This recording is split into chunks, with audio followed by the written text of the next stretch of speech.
Okay, so I'm Caitlin, this is Brittany, Kristen, and Meredith, and we have the topic of comprehending narrative text. So to start us off, why do you believe reading comprehension is so important?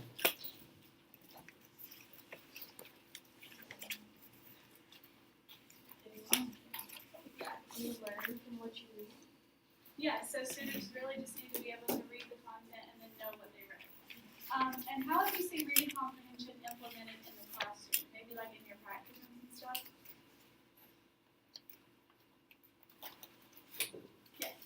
My host teacher does like graphic organizers with a little paragraph, and then we have to like highlight and underline like certain questions that are asked, and then like they have to like write down what they highlighted. If that makes sense. Yeah, okay. So basically reading comprehension is important. Baca et al. States that Common Core standards explicitly state that students need to read a wide variety of fictional and informational texts in depth. So as students are reading fiction and nonfiction, they really just need to be able to understand what they're reading and kind of tell you like what they read after they complete it. So we had chapter 9, and it focuses on comprehending narrative texts. Baca et al. 2018 connects comprehending narrative texts to story structure awareness, scaffolding strategies, and guiding reader-text interactions. Baca et al. 2018 says, with respect to teaching comprehension, scaffolded instructions means that teachers model strategies step by step and explicitly demonstrate the processes of teaching before, during, and after one reads. Examples of scaffolding instructions are reciprocal teaching, questioning the author, and think alouds. Chapter 19 also talks about Baca et al. 2018 tells us to think about reading comprehension as a dialogue between the author of the text and the reader. And story structure awareness is talked about in the chapter, and it says the events in the story form a causal chain. Each event leads to the next one as the main character moves towards reaching a goal or resolving a problem. Baca et al. 2018. An example of story structure awareness are story maps or story frames. And chapter 9 also talks about guiding the interactions between a student while they read and the text that they're reading. So there are many comprehension apps that students and adults can use to comprehend what they're reading. You can simply look up a reading comprehension app on your phone or computer. Two that I found they're different. The third grade reading comprehension practice and Inference ACE. They both want the reader to learn more about the passage or the sentence. So why these apps? The third grade reading comprehension practice, this is also offered for other grades as well. It is like taking the Praxis SOL or the reading praxis. There are questions that get the students thinking in the text. It also provides a short story and questions that follow behind. And it shows what questions the students got wrong and got right at the end. Inference ACE, this one's a little bit different. This one builds reading comprehension skills in a fun game-like environment. They learn about inferences first. Next, they generate multiple inferences per sentence. There is also a reward at the end, which motivates the players. And it helps with the actions of a sentence when the sentence is taking place and when it actually is within the passage. And problem and solution, and it has a lot more to go with it. Okay, so I had the topic of reciprocal teaching, and so the question is, what is reciprocal teaching? And that is, according to Baca et al., reciprocal teaching is an approach that involves introducing and modeling 4 new learning strategies, which leads to students becoming more independent in the classroom. So this is targeted towards teacher and student interaction that leads to just the student in the end. And so these 4 strategies are predicting, questioning, summarizing, and clarifying difficult vocabulary. And these are often seen when we're doing narrative texts. So this is also seen when the student transitions into becoming independent in the classroom and working with the teacher. So for my 4 strategies, we use this because it allows students to become more independent, and it enhances motivation in the classroom because students are more motivated to know what's going on in the text and are more motivated to pay attention to the text when they have something that they're looking for. So if a student's looking for questions, or if a student's looking for difficult vocabulary, or or they're trying to predict what happens. They kind of want to see what happens in the end. So they're using these 4 strategies and they're motivated to use them too, which is great for reading comprehension. It also provides an opportunity to enhance the comprehension and dialogue between the student and the teacher, because it starts off with the student and the teacher working together. The teacher demonstrates what is going to be happening, what's going on in the book, demonstrates what the roles may entail, and then the student takes on the roles. So it's a lot of student-teacher interaction that leads to the student becoming the teacher. It's also good for all types of students that have mild disabilities to academic difficulties, because it's a strategy that works for all, because it's preparing everybody for all. So it's great for having a differentiated classroom and working together. And now the 4 roles. So I have an example of what the 4 roles kind of look like, and that you give each student a role. So I have them labeled as predictor, questioner, clarifier, and summarizer.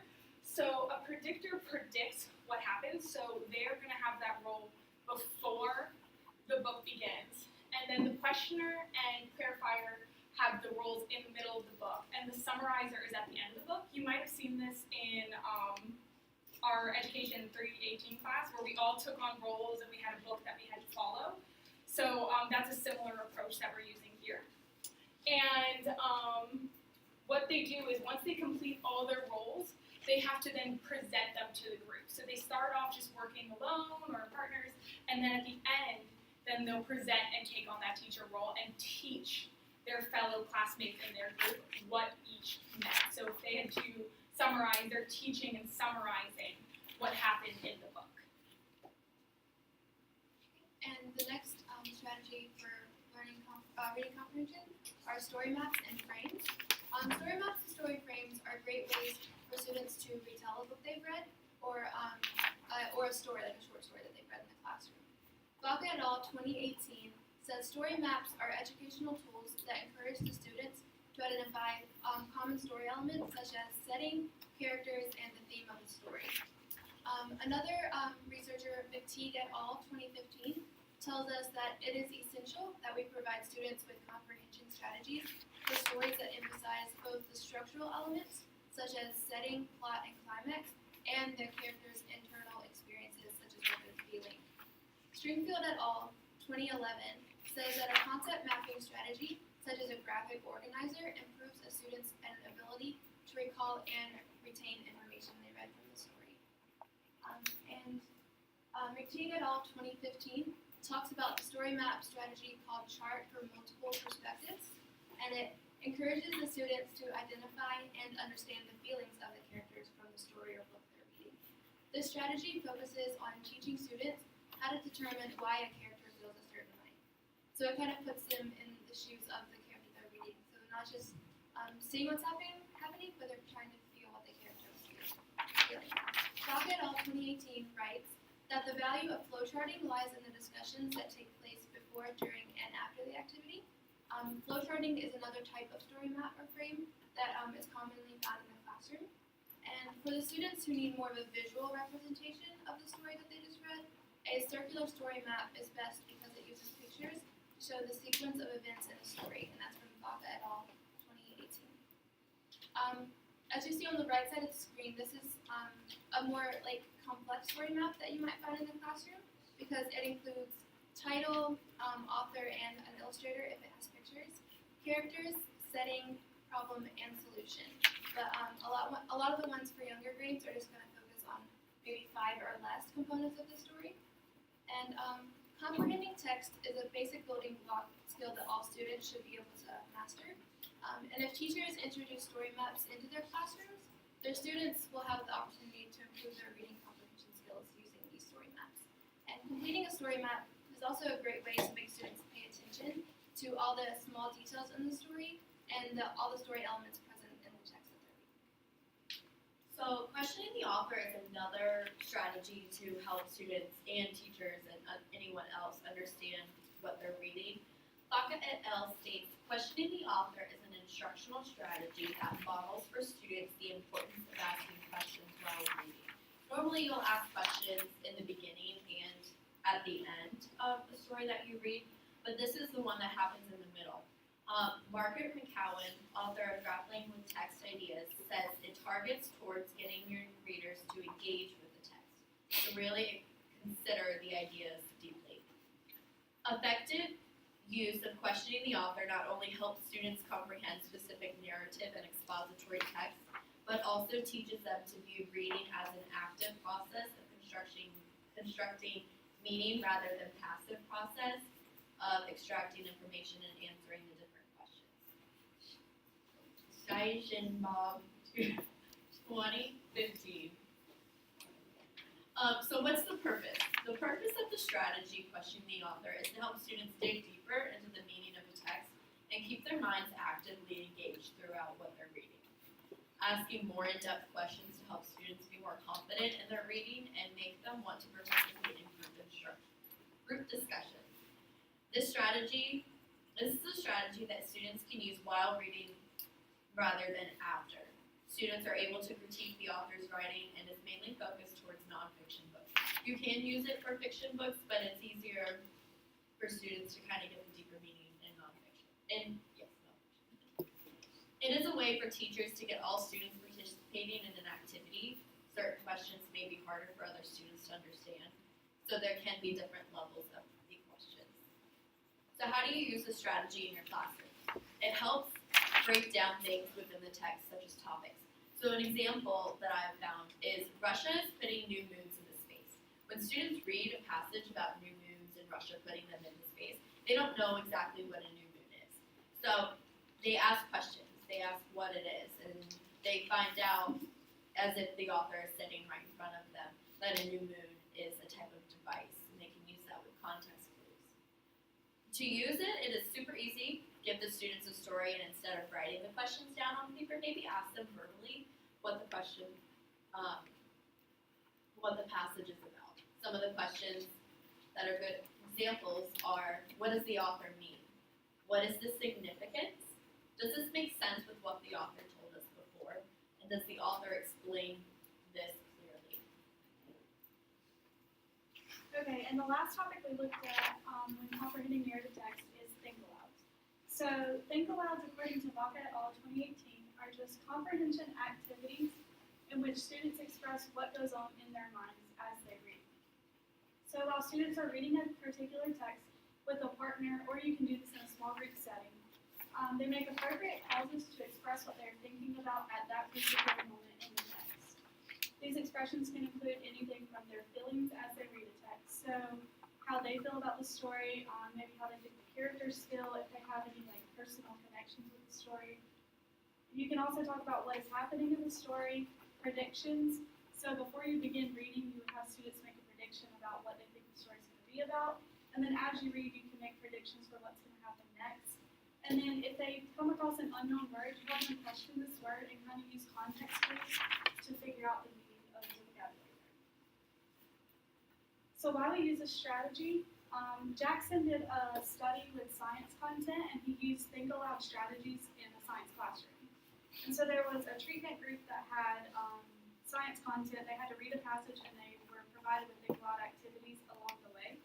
And then there was another group that did the same reading passage, but they didn't have think aloud activities. And the results showed that students had better understanding of science content when it was taught along with the think aloud strategy, more than the students that received the science instruction without the incorporation of the think aloud strategy. So the students in the treatment group that received the think alouds, they were also more engaged during the active reading of the science content.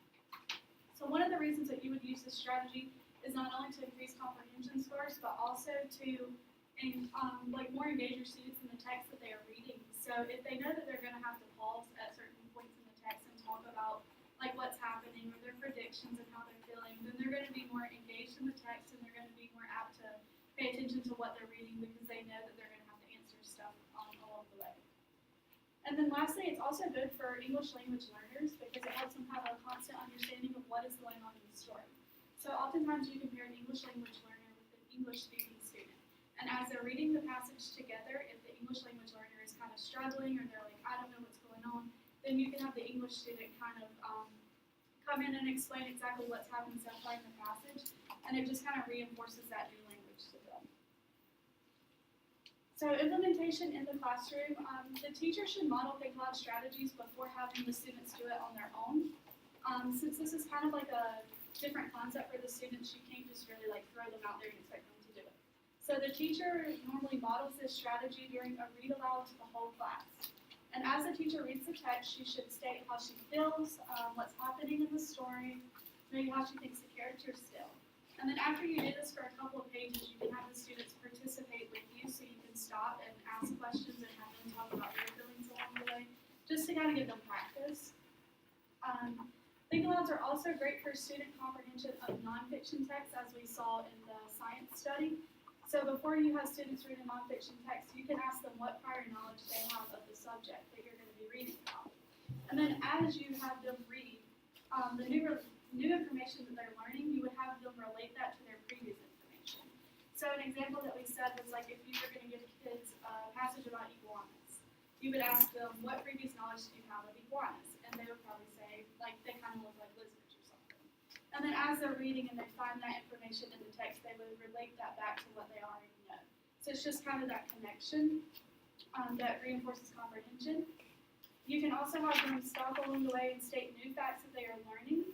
You can talk about how the text is structured. So a lot of times, like, some text will be like a really long essay, or they'll be broken up into paragraphs by subject. And then a lot of times in nonfiction text, you'll have subheadings. So you can have students like make predictions about what each subheading is going to be about.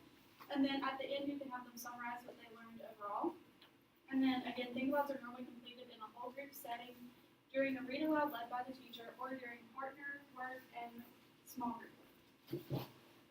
So kind of what this looks like, Think Alouds are really implemented while a student is reading a text, but you can also kind of reinforce this comprehension by asking a few questions before and after reading.